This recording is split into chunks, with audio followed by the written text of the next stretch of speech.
up guys? So it's me again, Lucky Spark, and I'm back again for another grapes vlog tutorial po dito sa ating YouTube channel. So bago tayo magsimula guys, ay sa mga bago pala sa aking YouTube channel ay huwag nyo kalimutang i-click ang like at subscribe button ng video na ito. At also i-click ang notification bell para po ma-notify kayo kung may mga bagong uploads po ako or mga available cuttings or mga agricultural products na binibenta dito sa aking YouTube merchandise. So for today's content guys, ay tatalakayin natin kung paano patubuin ang green cuttings ng mga ubas natin. So before we are going to start guys, ay magkukwento muna tayo tungkol sa history kung bakit ako gumawa ng content na ganito po. So 2 years ago guys, meron pa akong friend na si Sir Maroliano doon po sa La Union, and yun po ang nangyari guys. I was ordering po doon mga grape cuttings. So dati po yun. Then after po nun, sinabi rin niya na nabubuhay rin po yung green cuttings at kahit po payat.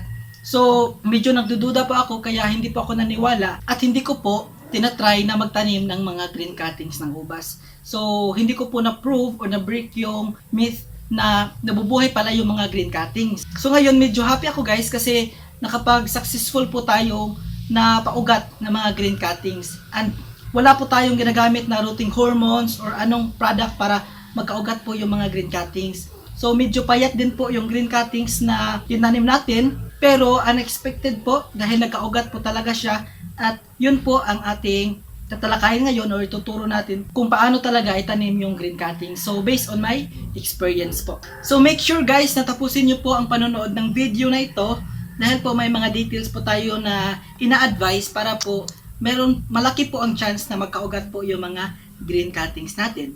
At also guys, sa mga nais mag-order ng Red Cardinal cuttings na fresh callius from La Union po.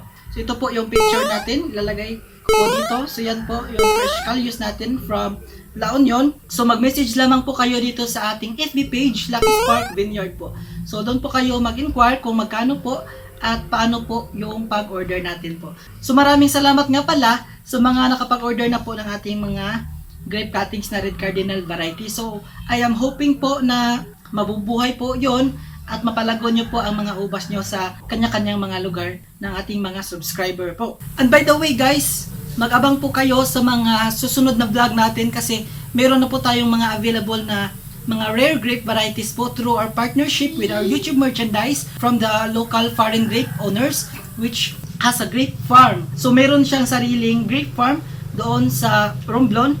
So in partnership with Lucky Spark merchandise, so we will be distributing or selling these rare grape varieties within our YouTube merchandise. And our subscribers will be priority po para mabentahan po ng mga or ma-reserve po ng ating mga rare grape varieties po.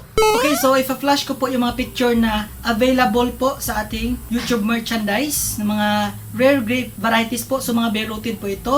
So yun nga yung sinabi ko. So ito po yung mga varieties. So ipa-flash ko po dito sa giliran ko. So ito po. Ito. And ito po. So sa mga nais po mag-inquire, message lamang po kayo sa ating FB page po kung magkano. So expected naman po kapag rare grape varieties po talaga ay medyo pricey po talaga ang cost po nito dahil hindi po lahat ay nagkakaroon po ng ganitong variety, at it is good investment po lalo na sa mga lugar na hindi pa gaano madami yung mag-uubas or nag-build ng mga vineyard po. So ngayon po ay sisimulan na po natin kung paano po magtanim po ng green cuttings, at I hope subaybayan nyo po ang whole video na ito po. So ngayon po, nakikita nyo naman na masama po yung panahon natin. So maulan po at meron pong bagyo po. So expected natin na medyo magkakaroon talaga yung fungi ng ating mga dahon ng ating mga grapes. So ngayon, magpapakita ko sa inyo kung gaano po ka-healthy yung ating ubas even though palagi pong umuulan. So tara, samahan niyo po ako. So meron kaming pinagawa dito ng aking mama. So ito po yung future project namin dahil gagawin po namin ito restaurant doon sa kabila. So ito po, tinatambakan po namin ng lupa at pinasaminto po yung gilid para dito sa mga tanim na or mga bulaklak na tanim ni mama po. So ipapakita ko po muna sa inyo yung aking tinanim na mga green cuttings. So hindi pala madami kasi dalawa lang sila. So papakita ko po, at least po nagkaroon po tayo ng successful na pagpapaugat ng mga green cuttings po. So daming dami kaming biyabas mga bunga. So hindi namin maubos ito. So dahil po ito sa pag-spray ng ating foliar fertilizer. So all in one po. So marami po bunga, makikita niyo po guys. Yung biyabas namin nagkakaroon ng madaming bunga at less po infection ng mga fungi. Kasi po all in one nga po 'yon. So maraming salamat sa mga nakapag-order na po. So ito po. So ito po yung ating nursery. So nursery din natin ito. Ito po nilalagay natin yung mga cuttings or mga tanim natin ng mga grapes na medyo mamahalin po. So nakikita nyo naman. Natin. So maingat lang po.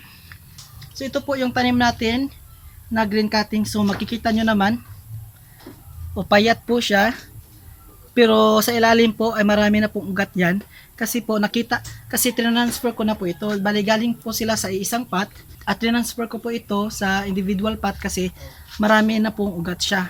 So ito po, successful po siya. So ang variety po nito ay Miracle Grapes. So imagine nyo po, ganito kaliit, nagkakaroon siya ng ugat po. So Miracle Grapes po ito. So ito namang isa ay Red Cardinal. Yan. So meron na po yung ugat. So meron na po yung ugat pero maliliit po. So yan po yung successful natin na pagpaugat ng green cuttings na Red Cardinal. At ito naman yung Miracle Grapes. So ngayon ay papakita ko po kung paano ko po ito ginawa at paano po siya nagkaroon ng ugat po. So okay. So ngayon po ay pupunta na po tayo dito sa ating front yard. So usually po nandito po yung mga Red Cardinal na mga grapes natin. So samahan niyo po ako. Okay. So yung location po namin, nandito po tayo sa Hingatungan, Silago, Southern Leyte, kung saan po ang geographic na location natin ay nakaharap po sa Pacific Ocean. So lapitin po talaga tayo ng bagyo dito sa aming location, kaya po need po tayo ng protection sa ating mga ubas. So nakikita nyo naman, ito po yung ating Red Cardinal.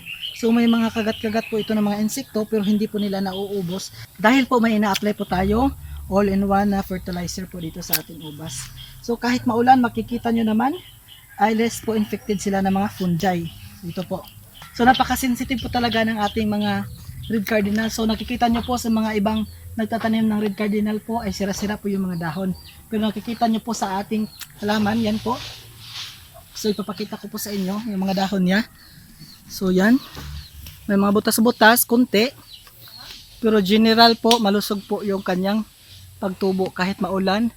At may shade po sa mangga. So yan. So yan po. Okay.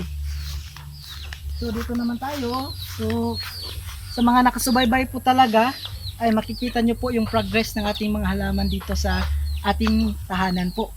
So tangkad na po siya. So pantay na po kami. So nakikita nyo naman guys. At dito po ay mga Red Cardinal din po na last training na po nila. So next year na po natin sila ipoprune at hoping po tayo ay magkaroon po ng bunga ang mga ubas natin dahil mga pencil size na po talaga yung mga stem nila at yung main branch po nila ay napakalaki na po. So ngayon po ay maghahanap tayo ng green cuttings na itatry natin or i-demonstrate natin kung paano ko ginawa na nagkaroon po ugat yung ating mga green cuttings. So ito po. So dahil hindi na po tayo makapagputol ng mga Red Cardinal or ano na variety Miracle Grapes, ay magtry po muna tayo ng katawba na green. So maghahanap tayo dito ng green na cuttings. Kasi sobrang taas na po nito nung isang halaman lang na katawba. So grabe na yung pag-akyat niya, kaya maghahanap tayo ng pagputulin na cuttings. So pumunta na po siya doon, kikita niyo naman. So yan, kakat po natin at hihilain po natin yan. So sobrang haba na po ng ating katawba. So kapag nagtanim po tayo ng green cuttings guys, so huwag nyo pong kalimutan na hindi po dapat tinatanggal yung mga dahon ganito. So pwede lang po na magkaroon ng dahon during sa pagtanim natin. At yung position niya po ay dapat naka-point upward yung buds po. So buds, alam nyo naman po yung mga buds siguro po. So i-cut lang po natin yung mga tendrils. Yan, so ilagay muna natin yung baso. So i-cut muna natin ito. So may damo pong nakasali. So yan, mga tendrils po ito yung kumakapit. So tanggalin lang po natin ito, except po sa mga dahon. So wag po natin tanggalin. So itong pinakadulo po, pwede na po natin itong i-cut po hanggang dyan. So yan. So after nyan, so upo muna tayo dito. So ito po, makikita nyo. So i-cut na po natin siya. So i-cut na po natin ito. So yan, cut natin siya. At i-cut po natin itong dahon dito banda. Tapos mag-cut din dito. Yan. Isa na yon. So ito na naman, cut po natin yan. Tapos cut natin yung dahon. Tapos mga dito, yan. Okay. Cut po natin. Yan. Ito. Cut po natin tong dahon. So ito po yung pinakahuli. Yan. At ito. So green cuttings po ito. Yan, makikita nyo po yan guys. Green cuttings po sila. Okay guys, so after nating makat po yung mga green cuttings, ang need natin gawin ay ibabad muna siya. So at pwede po natin siyang ibabad at least 10 minutes lang po. Yan. So ibabad lang po natin ito para maka-absorb po siya ng water po sa kanyang stem po. So after po natin itong mababad guys, ay pwede na po natin siyang itanim doon sa ating prepare na soil sa mga polybag. So tara po, samahan niyo po ako. Pupunta tayo ulit doon sa ating propagation area. So dito po yung mga cuttings natin. So yan. So ito po, may lupa po tayo dito. At yung gagawin lang po natin ay kukunin muna natin to at ididilig muna natin sa lupa. So wag po madami yung pagdilig, yan lang po, sakto lang. So after po natin madiligan yung lupa, ay ilalagay lang po natin ng ganito po. Yan. So, yan. Tapos ipipress kaunti yung lupa para magkaroon ng hold at hindi po siya magalaw-galaw. So, ipipress po natin. So, nadiligan na po natin siya at nababad na po natin, kaya noted na po na mag-dilig ulit. So, yung pagdilig naman ito ay pwedeng alternate po every 2 days or every 3 days po. Depende po sa init po ng location nyo, dahil pag mainit po yung lugar nyo ay mabilis po yung mag-dry out yung soil natin, so need po ulit diligan. So, yung secret po ng pagpapaugat po ay always monitoring po sa lupa po, na hindi po sobrang basa po yung lupa at hindi naman po dry. So saktong moist lang po talaga ang secret para magkaroon po ng ugat yung ating mga cuttings po. Okay, so yun lamang po guys, tapos na po tayo sa ating pag-demonstrate kung paano po magtanim ng green cuttings. So i-add ko lamang po yung information na dapat po yung lalagyan po natin ng mga cuttings natin ay hindi po naaarawan direct po sa sunlight, kasi po nasisira po o nade-dry out po yung mga cuttings, lalo na po kapag green pa lamang po yung cuttings natin. At second naman po, yung pagdidilig dapat po sakto po at hindi po basa or sobrang basa yung ating mga lupa na ginagamit. So isa na rin po yung quality ng soil.